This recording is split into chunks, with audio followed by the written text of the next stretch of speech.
not only has she been the benefit of the media, but this anti-corruption crusader, and the media hasn't called her out on this. And frankly, I was kind of surprised that none of the other candidates called her out at the third presidential debate. She's an anti-corruption crusader when convenient for her. And why I say that is, one of the major reasons Elizabeth Warren has surged in Iowa, and again, it doesn't mean she is running a good campaign, whether you want to hear it or not, she is running a strong campaign. But one of the reasons she has surged in Iowa is because Elizabeth Warren had more money out of the gate compared to any other presidential candidate, because Elizabeth Warren, during the 2018 re-election race, she was up for re-election in Massachusetts, she did do lavish fundraisers with very, very wealthy people and corporate CEOs, the same ones that she's condemning now. So the New York Times reported on it. She was having $120 a steak dinners with the fat cats that she is now saying we can't take their money. They're contaminating our politics. So this, just as a reminder, because you're not going to see it, this is from February, before she even announced. Massachusetts Senator Elizabeth Warren has hired 3 new Iowa staffers as she moves closer to announcing an official presidential run. According to her exploratory committee, Warren has hired former Let America Vote Communications Director Jason Noble as Iowa Communications Director. She also hired Juliana Amin as her campaign's organizing director, who worked for Hillary Clinton, by the way. Daniel Wasada, who has worked as a legislative liaison in Iowa Treasury. So, big hires before she ran in Iowa. Then in May. This from the New York Times. Elizabeth Warren's campaign based on ideas, bets on Iowa. Here we go. Ms. Smith is one of 50 paid staffers Ms. Warren's campaign already has on the ground in Iowa, far more than any other Democratic candidate is known to have hired in the state. So, how was she able to afford hiring all of these people in the state of Iowa, frankly, before even Bernie Sanders staffed up in Iowa? Because she's not being completely genuine and honest about being against money, big money in politics. She's not being completely genuine and honest that she is 100% against corruption. Because by the way, when she was running for Senate re-election, obviously she wasn't running for re-election as a senator. She knew Elizabeth Warren won re-election for senator in November. She announced in December, a month after winning. So her mind was already made up. That's why she was doing all these fundraisers, as the New York Times reported, in Martha's Vineyard, in New York City, in Silicon Valley, in very, very lavish areas with very, very wealthy donors. I'm sorry, but I'm not saying every wealthy person is corrupt. I'm not saying some of the people that went to her fundraisers aren't good people. They're not giving her $120 per steak. They're not in Martha's Vineyard, not writing those big, big checks because they love you. They love Elizabeth Warren so much. They are putting down an early investment. They are putting down an early investment, just like Barack Obama in 2007, 2008 was promising to part the oceans and heal the world and all this stuff, while he was raking in more money than anyone before him from Wall Street. So Elizabeth Warren, there's important context. Why is she doing so well in Iowa? Because she transferred what I call politically dirty money from her Senate re-election campaign over to her presidential campaign. And then with a straight face is saying, I'm against big money. I'm not, I've been so happy. I haven't had to do these big wig fundraisers with these fat cats. So I've had more time to take selfies. Yeah, you don't have to do them now because you just did them a couple months before you ran. So let's call it what it is. And frankly, I am not for Bernie Sanders at this point going on the attack against Elizabeth Warren. Oh, well, I also forgot to mention, while Elizabeth Warren is getting adoring coverage from the media, while Elizabeth Warren is, frankly, talking out of two sides of her mouth, as far as I'm against corruption. We need to take on the Democratic Party's corruption. I'm gonna, totally structurally change things, this and that. Well, I don't know, kind of hard to change things if you're you're headlining massive fundraisers with the very people that are representing this corruption. Massachusetts Senator Elizabeth Warren and House Speaker Nancy Pelosi will headline a big ticket fundraising event at the DNC in October, according to an invitation sent that Politico got. So, some devil's advocates could say, well, Jordan, the DNC needs to raise money to be competitive. And Elizabeth Warren, she's running for president, so she needs to try and attract, establishment voters too.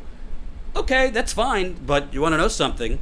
Are you naive enough to think that the DNC is still actively not influencing who is going to win this primary? Are you naive enough to think that the DNC is playing no role in what's going on in New York, where Governor Andrew Cuomo is literally just refusing to sign a bill that already passed the state assembly and Senate to allow more voters to vote or give more voters more time to register, moving it from October 11th, which is the deadline currently, to register as a Democrat if you want to vote in the primary 6 months from now. You think the DNC isn't involved with that? You think the DNC, when status quo was on the ground in Detroit, you think the DNC is not involved with all of these outlets that were blocking Bernie Sanders supporters from entering the section where supporters could cheer? You think the DNC wasn't involved with that? Then I have a bridge to sell you if you think the DNC wasn't involved with that. You think the DNC in Miami wasn't involved with the fact that they weren't even letting reporters go interview Biden supporters or Harris supporters or Warren supporters? Remember when I was in Miami, we couldn't even get in there? A security guard came up to me and said, "We're just taking orders from the party." The DNC is at play in all of this. And frankly, Elizabeth Warren, it's a little, to me, I say the company you keep, makes a big difference. She's going to stand there and do massive fundraisers with Nancy Pelosi, who said the Green New Dream, belittled the Green New Deal, as we have a climate emergency, which we have a great video to show you in a little bit. I just covered the climate strike in New York City, so we have a little video for you that we haven't shown yet. Nancy Pelosi says Obamacare is far superior to Medicare for all. Yeah, her donors and Big Pharma and the hospital industry told her to say that. Nancy Pelosi, who has never seen a war she doesn't want to give endless money to. Nancy Pelosi, who essentially is bought off by banks, Big Pharma, big real estate, oil companies, and Silicon Valley.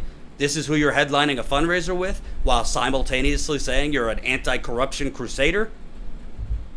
I don't know, folks. I don't know. Seems a little fishy to me. So, at the end of the day, what does all this mean? And by the way, I have reason to believe that it's not necessarily Bernie Sanders supporters who are fleeing to Elizabeth Warren. I have reason to believe that Elizabeth Warren has benefited the most from how terrible Kamala Harris is. This is from The New Yorker. Warren appears to have picked up most of her newfound supporters from Kamala Harris and out of the not sure category. Harris has tumbled from 13% to 5%. The tally of undecideds has fallen from 8% to 2%. This makes sense because as Kamala Harris has slid so aggressively, Elizabeth Warren has risen. Bernie Sanders has lost some support, but Kamala Harris, her sharp decline, almost free-for-all, has coincided with the rise of Elizabeth Warren. So it ultimately comes down to, what does the Bernie Sanders campaign do? Because like I've always said, if you think that 2016 was bad and how bad the media was against Bernie Sanders, how bad the DNC was, that's child's play. I mean, if you watch enough cable news, if you read enough New York Times, Washington Post, if you have the stomach for that kind of thing, maybe that's why I've been having digestive problems, because I consume way too much of it. I mean, it is an all-out assault on Bernie Sanders. I mean, it's unbelievable. It's unbelievable.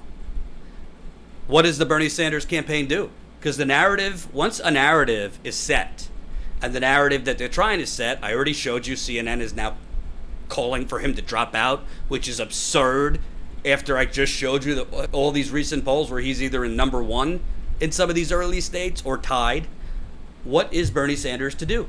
This is what I believe. And again, I'm a journalist. I'm not like a political strategist. It's not like I'm on the phone with Nina Turner, like this is what you guys should do. So this is just what I believe. To me, I think Bernie Sanders doesn't have to go after Elizabeth Warren at this point. I actually think the other candidates are going to start going after Elizabeth Warren. What's unbelievable to me, I think it was political malpractice for these other candidates not to go after Warren in this last debate. I mean, there's a lot to go after on her. I just read a few. So I just told you a few. I think they're going to now. And you have Cory Booker, who, what is the point of Cory Booker running again? You know, his campaign of love and veganism and all that nonsense. He said if he doesn't raise, I think, 1.7 million in the next 10 days, he's out. Goodbye. He's gone. I think Booker's also going to drop out because Booker's smart. And if he drops out early, I think Booker is the main person to watch as Elizabeth Warren's vice president. I don't think Biden would pick Booker, because Biden, generally speaking, has shored up the African-American vote and has that connection to Barack Obama as his vice president. I think Biden is more likely to pick a woman. I would watch for Biden picking, yes, Kamala Harris or Amy Klobuchar, possibly. But I think Booker is going to drop out. I also think we're headed to that point where Beto O'Rourke is probably going to drop out, because I think he still has a chance to run for Senate, and, you know, he's not going, and he's going nowhere fast. Same thing with Amy Klobuchar. The field is going to narrow, but I don't think Bernie needs to knock Elizabeth Warren, because I think you are going to start seeing Pete Buttigieg go after Warren. I think Biden is going to go after Warren. I think Kamala Harris is definitely going to go after Warren, because Warren has taken a lot of her voters. I also think I don't know about Andrew Yang. That's not his style, but I think you're going to see Biden aggressively go after Elizabeth Warren. And if Biden starts going after Elizabeth Warren, which I think he already started, he started saying some stuff about her at his speech the other day. So I think Bernie Sanders does not have to go after Elizabeth Warren. Let the other folks go after Elizabeth Warren. And when Biden starts going after Elizabeth Warren, why that's so important? CNN, MSNBC, New York Times, Washington Post, they're still behind their boy Biden. They're just propping up Warren to knock Bernie out, and they're propping up Warren as a contingency plan against if Biden, frankly, I hope he doesn't collapse. I'm not calling for that. You know, we wish him well. Nothing, I don't agree with his politics, but we wish him well. But politically, he could collapse. I mean, this man, the more he speaks, it's a little disastrous to watch, if you ask me. So Warren they're propping her up, to knock out Bernie, but also as a contingency if Biden doesn't make it through the campaign. But they will cover if Biden starts going after Elizabeth Warren. They will cover if America's Mayor Pete Buttigieg goes after Elizabeth Warren. They will cover if Cory Booker, I don't know if Cory Booker is going to go after her, because I think Cory Booker is at this point figuring out how he could best line himself up to be vice president. So let Biden go after Elizabeth Warren, which he's going to have to, looking at some of these polls. So then you say, well, what does Bernie do? Is he just supposed to keep going out, doing his rallies, doing this thing?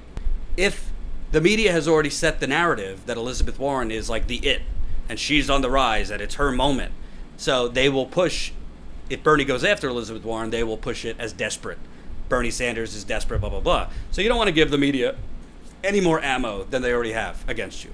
But Bernie can and should go after Biden, because a lot of those Biden voters are frankly, there's a lot more Biden voters more likely to move over to Bernie than Warren voters, because Warren voters, contrary to what the media keeps saying, are not the hardcore progressive Bernie Sanders supporters. Hope you enjoyed that last video. Hop on over to statuscoup.com, where you can sign up for our email list and become a member for as low as $5 to $10 a month.